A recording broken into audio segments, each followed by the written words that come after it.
नमस्कार दोस्तों, कैसे हैं आप। मालवीय रुचि राय यूट्यूब चैनल में आपका बहुत बहुत स्वागत है। और मैं आपका हृदय से बहुत बहुत आभार प्रकट करती हूँ कि आप मेरे वीडियोस देख रहे हैं, शेयर कर रहे हैं, लाइक कर रहे हैं, कमेंट कर रहे हैं और आपको मेरे वीडियोस बहुत पसंद आ रहे हैं। इसके लिए मैं आपको हृदय से आभार प्रकट करती हूँ।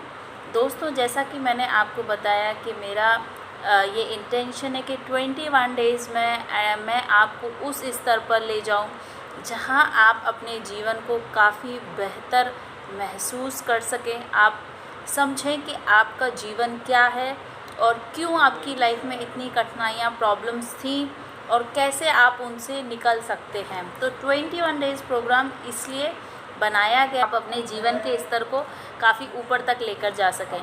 दोस्तों, चलिए आगे बढ़ते हैं और बात करते हैं आज के टॉपिक। फ्रेंड्स, आज का टॉपिक है दुख और सुख। तो आज हम दुख और सुख के बारे में बात करेंगे। दोस्तों, जैसे कि हमारे जीवन में दुख भी आता है और सुख भी आता है। दुख और सुख हमारे जीवन का एक हिस्सा है दोस्तों। चाहे कितना भी अमीर व्यक्ति हो और चाहे वो कितना गरीब व्यक्ति हो, चाहे वो कितने भी ऊंचे स्तर पे हो, चाहे कितने भी नीचे स्तर पे हो, दोस्तों सभी के जीवन में दुख आता है और सुख आता है। उनका अपना अनुभव होता है, उनका अपना एक्सपीरियंस होता है, उनके अपने दुख होते हैं। इसलिए हम अपने दुख को या अपने सुख को एक दूसरे के दुख और सुख से कंपेयर नहीं कर सकते। हम ये नहीं बोल सकते कि भाई मेरा दुख ज़्यादा है और तुम्हारा दुख खराब है, क्योंकि दोस्तों सबका अपना दुख होता है, अपने कर्म होते हैं और उन्हीं कर्मों के अनुसार हमें दुख मिलता है और सुख मिलता है। अब हम बात करते हैं दोस्तों दुख की। मान लीजिए कि आज आपके जीवन में दुख है। वो दुख आपकी कठिनाइयाँ हैं, आपकी परेशानी हैं, आपकी प्रॉब्लम्स हैं कि आपकी ज़िंदगी में या आपके परिवार में या आपकी पर्सनल लाइफ में या आपकी प्रोफेशनल व्यावसायिक लाइफ में कुछ प्रॉब्लम्स हैं जिसकी वजह से आप परेशान हैं। और कुछ ऐसी परिस्थितियाँ जो आज प्रेजेंट समय में हैं और आप उनसे निकल नहीं पा रहे हैं। दोस्तों, इसका सबसे बड़ा रीज़न ये है कि जो आपकी परिस्थितियाँ हैं वो ख़राब हैं, वो अव्यवस्थित हैं, और उन परिस्थितियों को आपने ऐसा सोच लिया है कि वो परिस्थितियाँ हमेशा के लिए ऐसी रहेंगी और आप उन परिस्थितियों से निकल नहीं पा रहे हैं। दोस्तों, इसका यही कारण है। एक एग्जाम्पल देती हूँ। मान लीजिए कि किसी व्यक्ति ने कर्ज लिया। ठीक है दोस्तों, मान लीजिए कि किसी व्यक्ति ने 10,000 रुपये का एक कर्ज लिया। अब जब 10,000 रुपये का कर्ज लिया और जब उसकी उसे एक पहला EMI भरना है या कर्ज का जो ब्याज देना है, तो उसको अपना जीवन बहुत कठिनाई भरा लगने लगता है। वो सोचता है कि अब मुझे साल भर तक कर्ज देना है और वो ऐसा सोचता ही रहता है, क्योंकि वो उसने अपने माइंड में परमानेंट बिठा लिया कि मैंने कर्ज लिया है और मुझे उसे चुकाना है। तो दोस्तों, जैसा आपकी प्रेजेंट की परिस्थितियां हैं और उसे अगर आपने अपने माइंड में बिठा लिया कि ऐसी ही परिस्थितियां आने वाले समय में रहने वाली हैं, तो दोस्तों ऐसा ही होने लगता है हमारे साथ में और हमारी परिस्थितियाँ वैसी की वैसी ही रहती हैं। हम कर्ज लेते रहते हैं, हम ब्याज चुकाते रहते हैं, हमारे जीवन में हम उस कर्ज से बाहर नहीं निकल पाते हैं। तो इसका सबसे बड़ा कारण यही है दोस्तों कि हम अपने मन में ये बिठा चुके हैं या हम अपने मन में ये बात मान चुके हैं कि हमें वो बस कर्ज चुकाना है और हम उसे चुका नहीं पाएंगे या हम उसे चुकाने में हमें बहुत समय लगेगा। और ये सोच के आप अपने मन में बेचैन रहते हैं। आप अपने माइंड में ये परमानेंटली सोचते रहते हैं कि आपके ऊपर एक बहुत बड़ा कर्ज है। ठीक है दोस्तों, तो एक एग्ज़ाम्पल ये हो गया। दूसरा, मान लीजिए कि आपके जीवन में कोई ऐसी घटना हो गई जो जैसा आपने एक्सपेक्ट नहीं किया था और आप उसे अपने जीवन की उस परिस्थिति या उस घटना को अपने जीवन की अपने जीवन का अंत मान लेते हैं, मतलब शायद आपके जीवन में अब कुछ बचा ही नहीं, वही परिस्थितियां हैं और उन्हीं परिस्थितियों के साथ आपको ऐसा जीना, पूरी ज़िंदगी ऐसे जीना पड़ेगी। यही सोच सोच के आपको अपनी पूरी ज़िंदगी निकालना पड़ेगी। ऐसा आज आप अपनी प्रेजेंट सिचुएशन में अपने दिमाग में बिठा लेते हैं और आप उसके बारे में लगातार सोचते रहते हैं और वैसी ही परिस्थितियां आपके साथ लगातार चलती रहती हैं दोस्तों।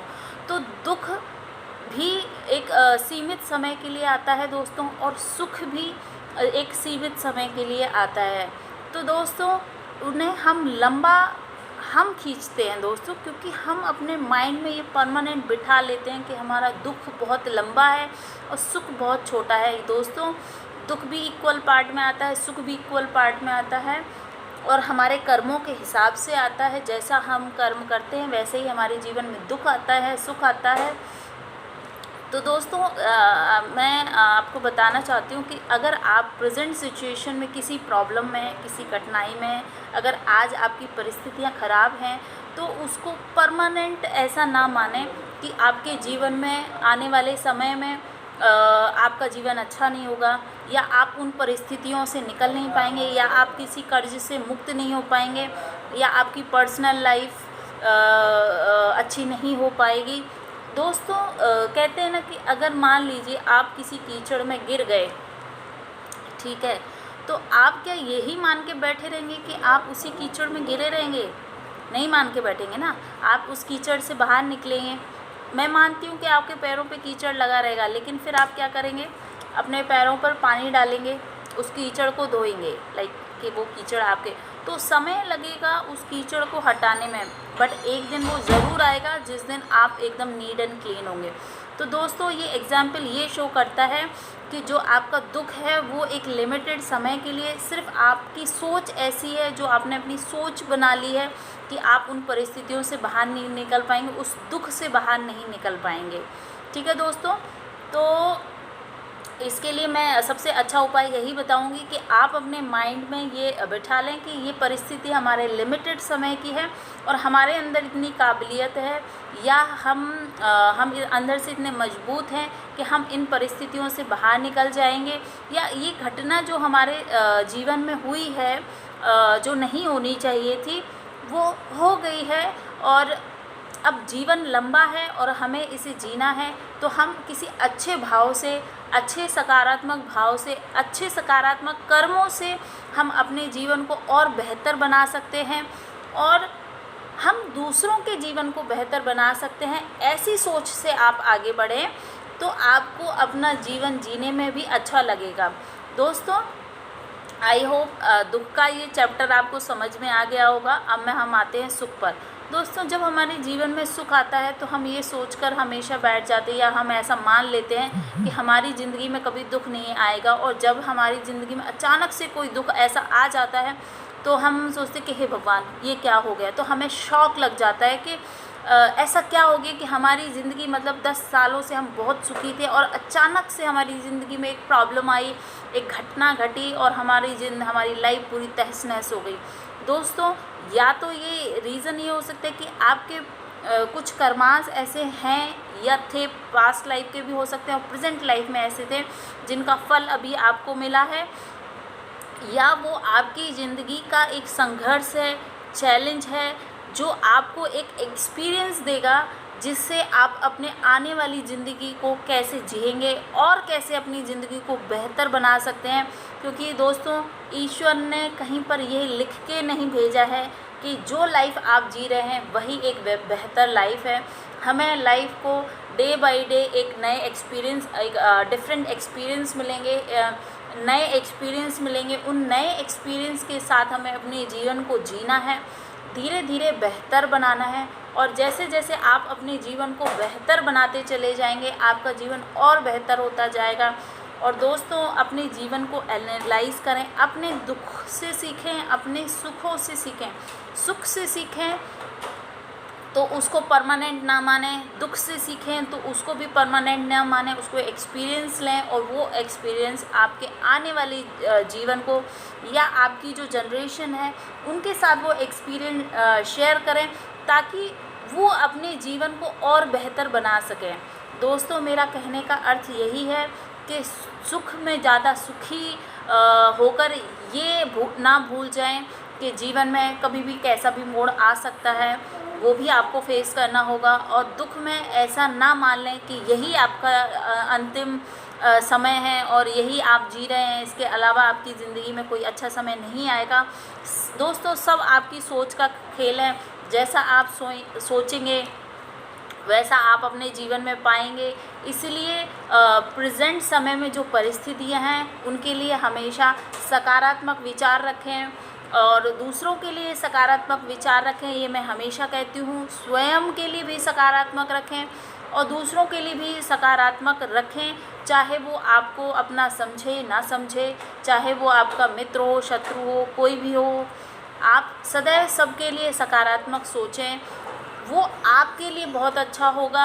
आपके कर्म, आपके पिछले जन्म के जो कर्मा हैं जिन्हें आप इस जन्म में नहीं जानते हैं, वो उनको हील करेगा। दोस्तों, मतलब आपको अगर कोई, इस कर्मा के टॉपिक पे हम फिर कभी बात करेंगे, बट आपके कर्मा काफ़ी हद तक हील होंगे। लाइक उनको कम होगा उनका जो प्रभाव। आपको मान लीजिए आपका कोई ऐसा कर्मा था जिसका इफ़ेक्ट आज आपको मिलना है, उसकी सज़ा आपको मिलनी है। अच्छे का तो अच्छा ही फल मिलेगा, लेकिन अगर किसी कर्मा की आपको सज़ा मिलनी है तो उसका प्रभाव आपके अच्छे कर्म की वजह से कुछ कम हो जाएगा। और दोस्तों, कर्मों का फल तो मिलता ही है, बस ये है कि प्रभाव कम हो जाता है। तो इसलिए अच्छे कर्म प्रेजेंट में करें, क्योंकि हमें पिछले जन्म में हमने क्या किया हमें पता नहीं। तो एटलीस्ट अगर हमने बुरा किया है तो उनका प्रभाव कम हो जाए, और अच्छा करेंगे तो वो इस जीवन के लिए भी अच्छा है, अगले जीवन के लिए भी अच्छा है, और हम सभी के हमारे आसपास जो लोग रहते हैं उनके लिए भी अच्छा है, और स्वयं के लिए भी अच्छा है। दोस्तों, इसलिए अगर आपके अच्छे कर्म होंगे दोस्तों, तो आपको हर वस्तु बहुत अच्छी लगेगी। और अगर आपके कर्म अच्छे नहीं हैं दोस्तों, तो आप कितने भी सोना चांदी पहन लीजिए दोस्तों, आपको कुछ भी अच्छा नहीं लगेगा, कुछ भी अच्छा नहीं लगेगा। तो इसलिए दोस्तों, सुख की अनुभूति करना चाहते हैं तो अपने कर्मों को सकारात्मक बनाइए। आज का ये टॉपिक सुख और दुख मैंने आपको समझा दिया, कैसे आपको अपने जीवन में सुख को बैलेंस करना है और कैसे दुख को बैलेंस करना है। और स्वस्थ रहें, मस्त रहें, सकारात्मक रहें। धन्यवाद।